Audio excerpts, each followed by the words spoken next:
Hello everyone, welcome back to my channel. It's Dr. Pratiksha Saurabh Pandey. Hope you guys are doing well and studying hard. So today's topic is muscles. आज हम पढ़ेंगे muscles क्या होती हैं, कितने type की होती हैं, उनके फंक्शंस क्या क्या हैं. So basically first thing which comes is muscle की स्टडी को क्या कहा जाता है. So studying a muscle is called myology. What is myology? Okay, studying a muscle called myology. Muscles कितने टाइप की होती हैं? सो मसल्स बेसिकली 3 टाइप की हैं. मसल्स कितने टाइप की हैं?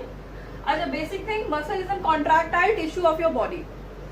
So what it does, it basically comprises 40 to 50% of your total body mass, and it's a bulky kind of structure जो human body का major bulk create करता है, as well as contractile है, इसलिए functioning के लिए, movement के लिए responsible है, और साथ ही साथ चूंकि लोकोमोशन में हेल्प करता है इसलिए इसे हम बॉडी का इंजन भी कहते हैं, बिकॉज एनर्जी प्रोड्यूस होती है व्हेन यू वर्क. आपका फिजियोलॉजिकली आपकी जो कार्ब्स हैं, जो आपकी एनर्जी फैट्स हैं, वो एनर्जी में कन्वर्ट होते हैं, और वो जो वर्किंग है वो मसल्स के थ्रू होती है, इसलिए we call them engine as well.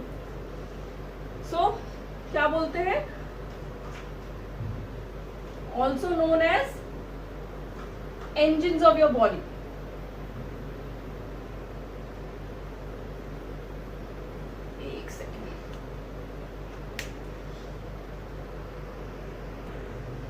So muscles को हम इंजन भी कहते हैं. These are also known as engines of your body. Okay, अभी नाउ कम्स मसल्स कितने टाइप की होती हैं. स्ट्रक्चरली हम मसल्स को 3 टाइप में डिवाइड करते हैं. Striated muscles, non striated muscles,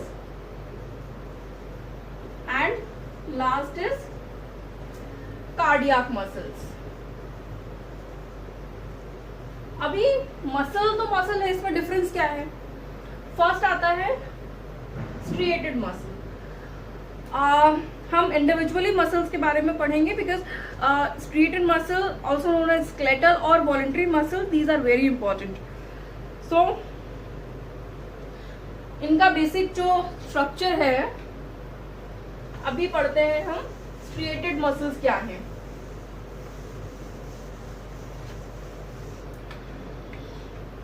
So first come striated muscles. Striated muscles को हम voluntary muscles भी कहते हैं. क्या क्या बोलते हैं इनके, वैसे बहुत सारे नाम है. Striated नाम कहाँ से आया? सबसे पहली बार striation. The word is striation. Striation क्या है? Suppose एक muscle belly है. This is a muscle belly. Okay? So यहाँ पर ये जो lines है, जो मसल के अंदर आप देख पाते हो, ये जो लाइंस हैं, these are called striations. And इनमें कॉन्ट्रैक्शन की वजह से एक फोर्सफुल कॉन्ट्रैक्शन क्रिएट हो पाता है. So these now next comes क्या क्या कहते हैं. तो first, these are known as striped muscles. Striped क्यों बोल रहे हैं, ये देख रहे हो, लाइंस की वजह से, ठीक है, स्ट्रिएशंस की वजह से they called striped. Then skeletal. Skeletal muscle क्यों है? Because इनकी जो attachment है वो bone में होती है. They get attached to bones. इसलिए इनको हम बोलते हैं skeletal muscles. Third comes somatic muscles. Somatic. Okay? सो सोमैटिक क्यों बोलेंगे, क्योंकि ये प्रेजेंस इनकी कहाँ कहाँ है, बॉडी वॉल में है, बॉडी वॉल में, लिम्स में, एज वेल एज जितने भी डेवलपमेंटली स्ट्रक्चर्स हैं जो बॉडी वॉल से रिलेटेड है, वहां सब जगह पे ये मसल्स प्रेजेंट हैं. टू बॉडी वॉल, ये सब जगह पे प्रेजेंट है, तो इनमें इस वजह से इसको हम सोमैटिक भी बोलते हैं। Fourth comes voluntary muscles. अभी वॉलेंट्री क्यों आ रहा है? वॉलेंटरली मसल्स हम इसलिए बोलते हैं बिकॉज इनका सबसे इंपॉर्टेंट फंक्शन क्या है, they can be moved by your will और योर विश। अगर मैं अपना हाथ मूव करना चाहती हूँ, I can move it on my wish because these muscles are under my control. So voluntary muscles because can be moved on will. Okay, so ये हो गए आपकी मसल्स के, स्ट्रिएटेड मसल्स के अलग अलग नाम, जो उनको अलग अलग स्ट्रक्चर्स और अलग अलग फिजियोलॉजिकल रीजन की वजह से दिए गए हैं। फर्स्ट स्ट्राइप्स स्ट्रिएशंस की वजह से, स्केलेटल क्योंकि बोन्स में अटैचमेंट हो रहा है, सोमैटिक क्योंकि बॉडी वॉल में, लिम्स में और जितने भी बॉडी वॉल से रिलेटेड डेवलपमेंटली स्ट्रक्चर्स हैं उनमें प्रेजेंस है। And fourth one is voluntary muscle. Voluntary क्यों? क्योंकि आप उनको, ये आपके वॉलेंटियर कंट्रोल में है, आप इनको मूव कर सकते हो अपनी मर्जी से। You can make them walk, you can stop their walk.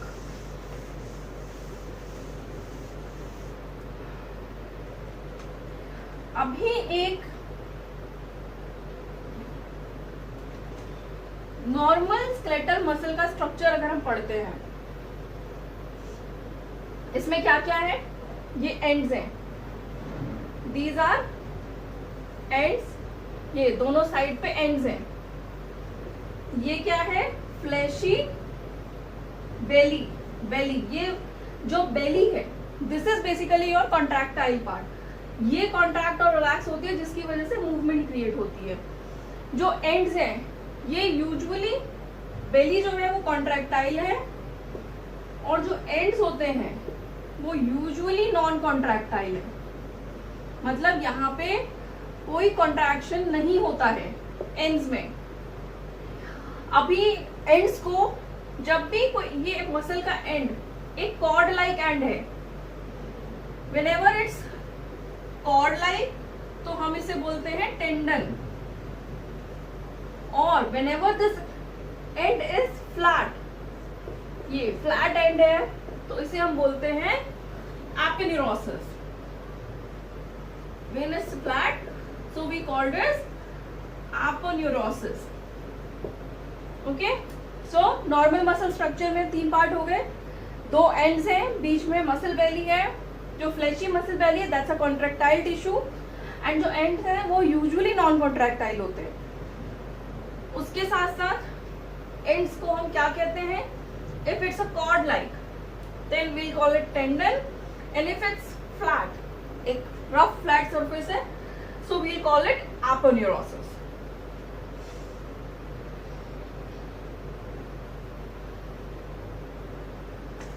जो टेंडन और एपिन्यूरोसिस हैं, दोनों के दोनों कनेक्टिव टिश्यूज के बने होते हैं, विच मीन दोनों में कनेक्टिव टिश्यूज मिलेंगे आपको। उसके साथ साथ अभी बेसिकली जो आपकी हम अगर इनके बीच का बेली और टेंडन एपिन्यूरोसिस का डिफरेंस देखते हैं, so this side is for tendon and aponeurosis and this side is of belly. So first appearance wise जो टेंडन और एपोन्यूरोसिस हैं वो येलो व्हाइटिश कलर होते हैं, ठीक है। जो आपकी बेली है दैट इज रेडिश कलर। ये येलो और व्हाइटिश क्यों है? बिकॉज यहाँ पे लो ब्लड सप्लाई है, ये लेस वेस्कुलर है, और ये आपका बेसिकली जो बेली है वो रेड इसलिए है बिकॉज यहाँ पे ये हाईली वैस्कुलर है, मतलब यहाँ पे ब्लड सप्लाई अच्छी खासी हो रखी है, इसलिए आपकी ये बेली रेडिश है। देन आपके आपकी जो टेंडन और एपिन्यूरोसिस है ये फाइब्रस है, इन स्पेशलाइज्ड है, मतलब ये वहां पर है but they don't have any such special function. In elastic मतलब कॉन्ट्रैक्शन नहीं हो रहा है। लेस वेस्कुलर, मैंने रीजन दिया अभी आपका कि आपके ये व्हाइट है, येलो है, लेस वेस्कुलर है। देन क्योंकि यहाँ पे ब्लड सप्लाई नहीं है, आपके टेंडन और एपिन्यूरोसिस में ब्लड सप्लाई नहीं है, इसलिए यहाँ पे more chances of having infection. क्यों? क्योंकि ब्लड सप्लाई नहीं है, न्यूट्रिशन कम मिलेगा, लेस वैस्कुलर पार्ट है तो जल्दी इन्फेक्शन कॉट कर सकता है। वहीं पे आपकी जो बेली है वो स्पेशलाइज्ड है। स्पेशलाइज्ड किस चीज के लिए है? अपनी कॉन्ट्रैक्शन के लिए। उसको पता है कि वो कैसा कॉन्ट्रैक्शन उसको प्रोवाइडेड करना है, उसको कैसे कॉन्ट्रैक्शन की मसल को जरूरत है। So it's specialized. Then it's contractile, मतलब कॉन्ट्रैक्शन रिलैक्सेशन प्रोसेस हो रही है यहाँ पे। वास्कुलर, क्योंकि वास्कुलर है इसलिए resistant to infection. Okay, then it's highly susceptible to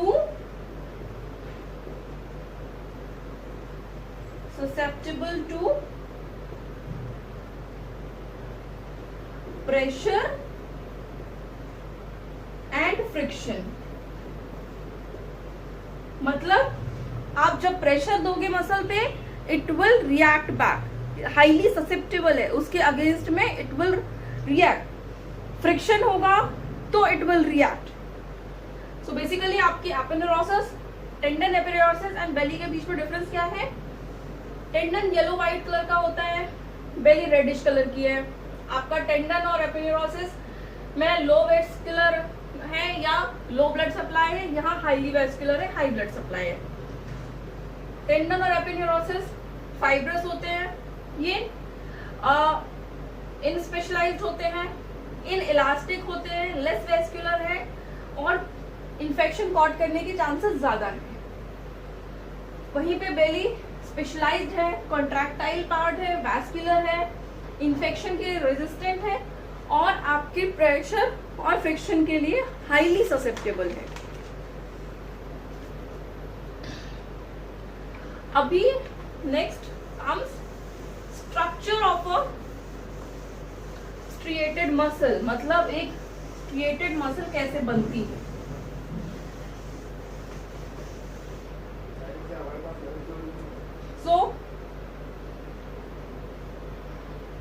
सबसे पहला पॉइंट आता है मसल किस चीज की बनी है? न्यूमरस मायोसाइट्स की, ठीक है, या इसे हम मसल सेल भी बोलेंगे। यहीं पर लिख रही हूं, also known as muscle cell. Okay, अभी मसल सेल के साथ में क्या होता है? यहाँ पे मसल सेल हुई, मसल सेल्स हैं बहुत सारी। अभी मसल सेल के साथ में क्या होगा?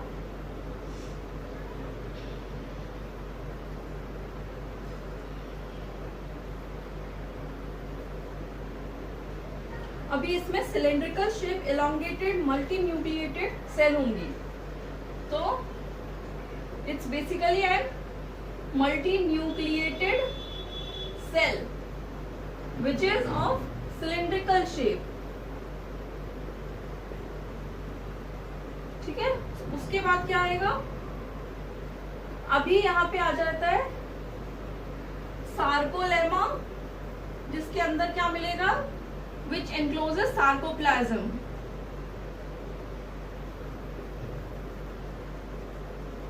सार्कोलेमा के अंदर आपका सार्कोप्लाज्म आ गया।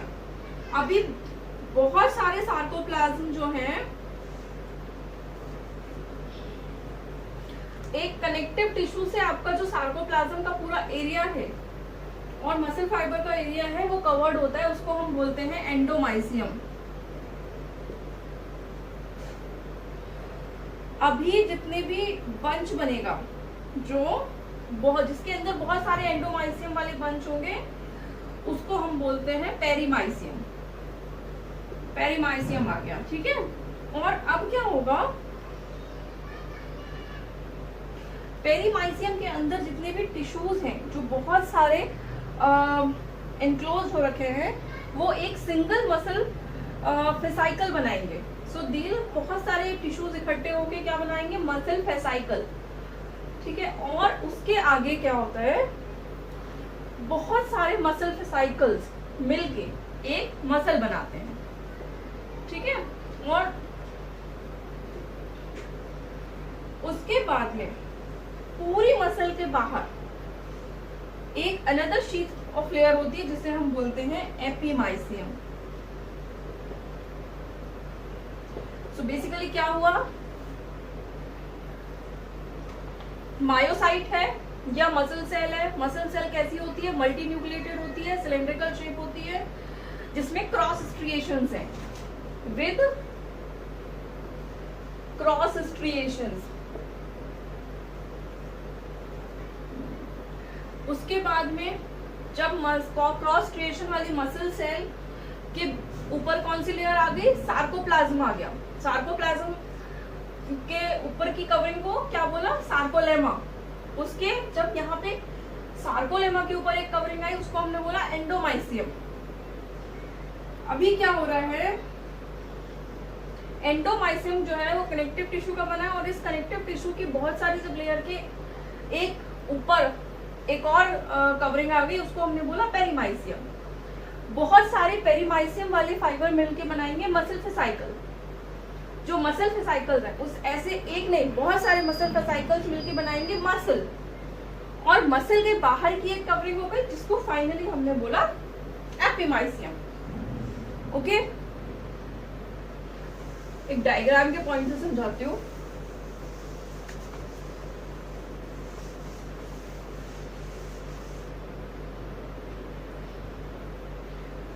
यहाँ पे आपका आ गया, सबसे पहले यहाँ आ गया मसल्स मायोसाइट, ठीक है। मायोसाइट के ऊपर की लेयर आ गई, उसको हमने बोला जो है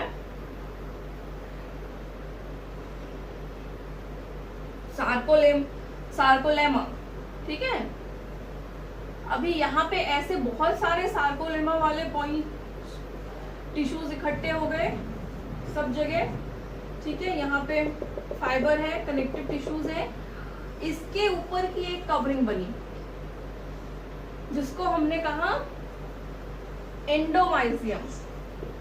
अभी ऐसे जैसा ये एक एंडोमाइसियम है, ऐसे बहुत सारे एंडोमाइसियम के टिश्यूज बने, और उनकी पूरे ओवरऑल की कवरिंग को हमने क्या कहा, पेरीमाइसियम। अभी ये जो एक पेरीमाइसियम है, इस टाइप के काफी सारे जो है पेरीमाइसियम इकट्ठा होकर एक बंच बनाएंगे, जिसको हम बोलेंगे क्या, मसल फेसाइकल। अभी होता क्या है, आगे जो ये एक मसल फेसाइकल बना था, अब ऐसे बहुत सारे मसल फेसाइकल्स बनेंगे, और they create a whole muscle. और फिर मसल की एक और कवरिंग बनेगी, जिससे हम बोलते हैं एंडोमाइसियम,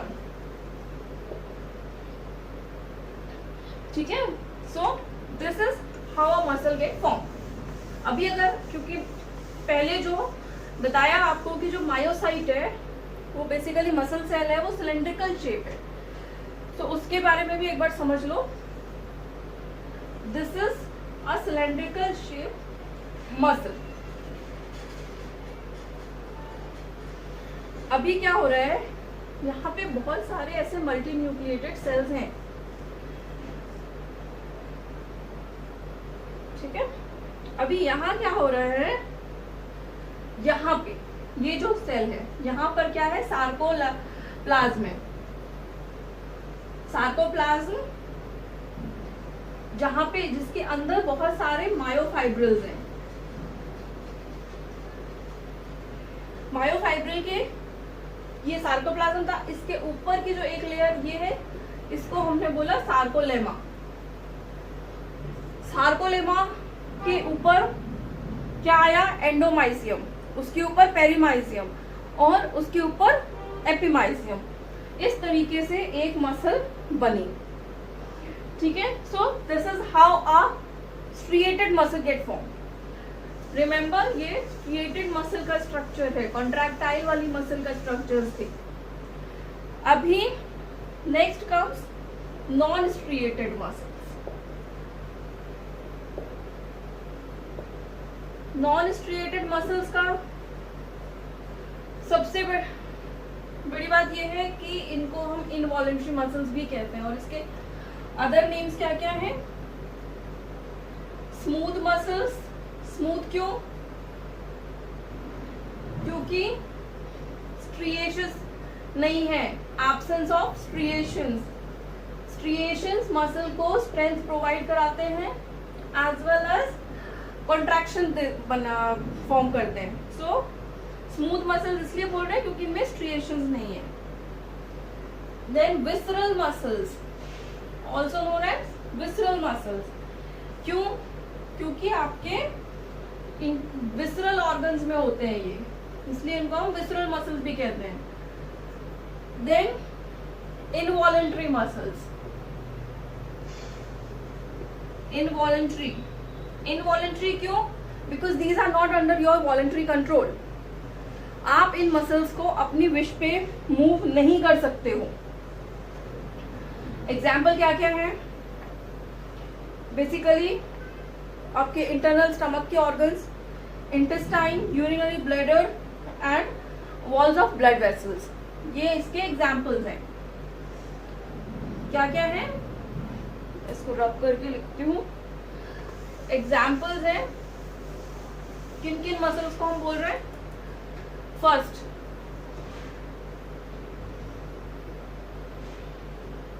स्टमक की वॉल्स। आप अपने पेट की वॉल को अपने अकॉर्डिंग नहीं मूव कर सकते, तो it's involuntary. Intestine, intestinal movement आपके कंट्रोल में नहीं है। Then urinary bladder,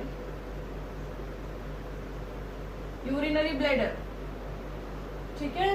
then walls of blood vessels, ये कोई भी स्ट्रक्चर जो है, चारों एग्जाम्पल, इनको आप अपने विश पे मूव नहीं कर सकते हो, तो they will be categorized as involuntary muscles. Next comes cardiac muscles.